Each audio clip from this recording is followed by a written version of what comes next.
కొమరంభీం ఆసిఫాబాద్ జిల్లాలో మంత్రి సీతక్క ఎన్నికల ప్రచారం చేశారు. ఎన్నికల ప్రచారంలో భాగంగా గంగాపూర్ గ్రామంలోని బాలాజీ వెంకటేశ్వర స్వామి ఆలయాన్ని దర్శించుకుని ప్రత్యేక పూజలు చేశారు. అనంతరం స్థానిక గ్రామస్తులతో కలిసి భోజనం చేశారు. ఈ సందర్భంగా మంత్రి సీతక్క సమక్షంలో వివిధ పార్టీలకు చెందిన 200 మంది కార్యకర్తలు కాంగ్రెస్ పార్టీలోకి చేరారు. వీరికి కండువాల కప్పిన సీతక్క పార్టీలోకి ఆహ్వానించారు. సామాన్య కుటుంబం నుంచి వచ్చిన ఆదివాసీ బిడ్డ ఆత్రం సుగుణను భారీ మెజార్టీతో గెలిపించాలని కోరారు. మన కష్టాలు తెలిసిన వ్యక్తిని గెలిపించుకుంటే మన సమస్యలపై ఢిల్లీలో పోరాటం చేస్తారని సీతక్క తెలిపారు.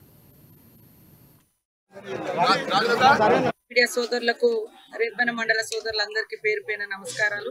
ఈ రోజు కాంగ్రెస్ పార్టీని మరింత బలోపేతం చేసి ఒక సామాన్యమైనటువంటి జీవితం నుంచి వచ్చినటువంటి ఆదివాసీ బిడ్డ, మరి హక్కుల కార్యకర్త, గిరిజన బిడ్డ, మరి సుగుణ గారిని గెలిపించడం కోసం అన్ని వర్గాల ప్రజలు, కార్యకర్తలు, నాయకులు ఈ ప్రాంతంలో ఉవ్వెత్తున కాంగ్రెస్ పార్టీలోకి రావడానికి ఈరోజు సిద్ధపడి ఇవాళ రెబ్బెన మండలంలో పెద్ద ఎత్తున బీఆర్ఎస్ పార్టీ నుంచి కూడా జాయినింగ్ చేయడం జరిగింది. వారందరికీ కూడా మనస్ఫూర్తిగా స్వాగతం పలుకుతా ఉన్నాం.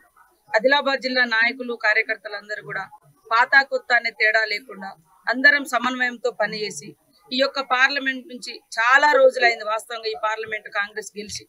కాబట్టి ఇన్నాళ్ల తర్వాత మా నాయకుడు అసమానమైనటువంటి పోరాట యోధుడు, అందరి సామాన్యులకు అందుబాటులో ఉండేటువంటి నాయకుడు, మరి రాహుల్ గాంధీ గారిని ప్రధానమంత్రి చేయాలనేటువంటి లక్ష్యంతో ఈ పార్లమెంట్ లో కాంగ్రెస్ పార్టీ అభ్యర్థిని గెలిపించాలని ఈ రోజు ఆసిఫాబాద్ నియోజకవర్గంలోని రెబ్బెన మండలంలో మరి పార్టీ ఆఫీస్ ఓపెనింగ్ చేసి ఇక్కడ దేవాలయాన్ని, వెంకటేశ్వర స్వామి దేవాలయాన్ని కూడా రావడం జరిగింది. మీడియా సోదరులకు, రెబ్బెన మండల సోదరులందరికీ పేరు పేరున నమస్కారాలు. ఈ రోజు కాంగ్రెస్ పార్టీని మరింత బలోపేతం చేసి ఒక సామాన్యమైనటువంటి జీవితం నుంచి వచ్చినటువంటి ఆదివాసీ బిడ్డ, మరి హక్కుల కార్యకర్త, గిరిజన బిడ్డ, మరి సుగుణ